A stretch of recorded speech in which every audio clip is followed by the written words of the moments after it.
नमस्कार, स्वागत सत्कार बेहद आभार दोस्तों। मैं आपका दिलोकपाल सिंह फिलहाल मौजूद हूं डीग जिले के तेलीपाड़ा मोहल्ला में। जैसा कि आप साथ में एक साथ ही देख पा रहे हैं, यह अपनी पत्नी से काफी परेशान है। इनकी पत्नी इन्हें छोड़ करके किसी के साथ फरार हो गई है। बात करते हैं, भैया नाम बताइए। कुलदीप साहू।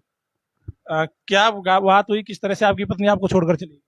वो अपनी मर्जी से अपने अफेयर था, उस बच्चों को धोखे से लेके चली गई। उस दिन के बाद मैंने खूब कोशिश करा, खूब थाने तहसील में गया, जयपुर में मुआना थाने में एफआईआर भी है मेरी, मगर कोई सुनवाई नहीं हो रही है। और मैं आता हूँ और मुझे थानेदार इनसे लोगों बड़ों से मिलने नहीं देते हैं। और मैं और मेरी कुछ सुनवाई नहीं होती है। मैं थाने में जाकर कई बार कंप्लेंट करा चुका हूँ, जाता हूँ, मेरी कोई सुनवाई नहीं होती है। पुलिस वाले क्या कहते हैं इस मामले में? कर रहे हैं कर कर रहे हैं, यही है कि आज कर रहे हैं, ये कभी उस फाइल को दिखा देते हैं, ये सुनवाई को बताए कॉल रेट को, और मेरी सुनवाई होती नहीं है। मैं हार थक कर अपने गांव में मैंने आकर रुक देखा। तो आप बता रहे थे कि पुलिस तो ट्रैक नहीं कर पाई, लेकिन आपने उन्हें ट्रैक कर लिया है कि वो कहाँ पर है? उनके गांव तक हुआ है, जहाँ तक मेरे से कोशिश बन रही है, यहाँ तक मैंने सबूत भेड़े कर लिए, मगर मेरी कार्रवाई हो नहीं रही है। तो आपके बच्चे किसके साथ में है फिर? बच्चे माँ के साथ ही, दोनों के साथ ही गए हुए हैं। बच्चों का सबसे ज्यादा मुझे खतरा है, सबसे ज्यादा फिक्र है। और मुझे बच्चों से मिलना बहुत, कोशिश से मिला दे तो कानून कार्रवाई होती।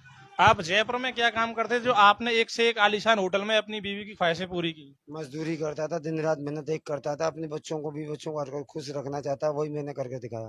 जो एक आम आदमी करता है, चाहे वो पैसे वाला हो या गरीब हो।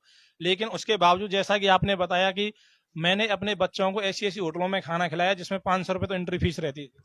वो सच है, मेरे पास कुछ सबूत हैं, सारी चीजें हैं, सारे पढ़े हैं मेरे पास। और भी सामने आ जाए तो वो भी गवाह है इस बात की, वो आ जाए तो।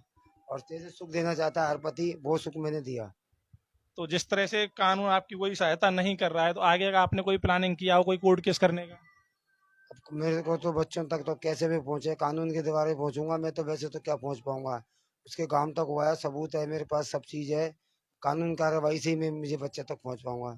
कानून तो, पुलिस वाले क्या कहते हैं फिर इस मामले में?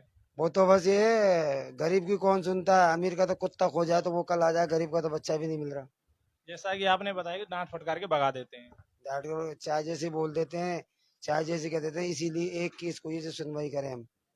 कहीं ऐसा तो नहीं आप उन्हें दहेज के लिए प्रताड़ित करते हो? ऐसा कुछ नहीं है सर, मेरे ससुराल वाले मेरे सपोर्ट में हैं। उन तक भाई साले की शादी थी 15 इसी महीने में, गए महीने में वहां ना गया। जो इंसान भाई की शादी में नहीं पहुंचा तो दहेज क्या मांगूंगा।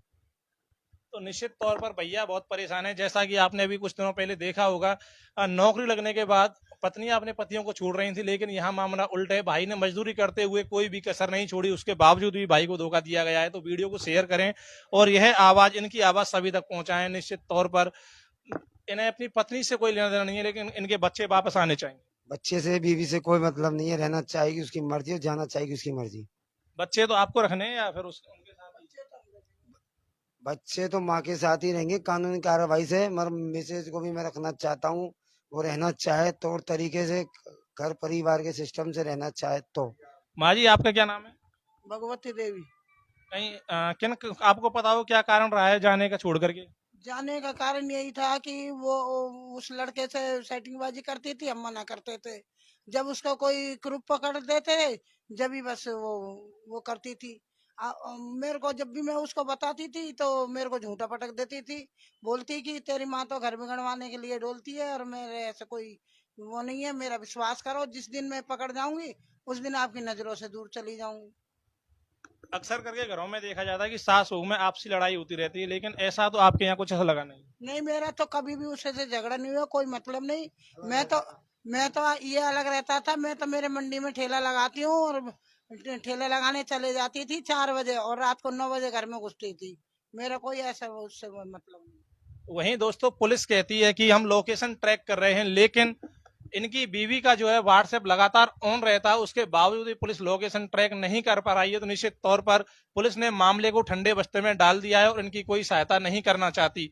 कमेंट करके राय दीजिएगा, वीडियो अधिक से अधिक शेयर करें। जय हिंद, जय भारत।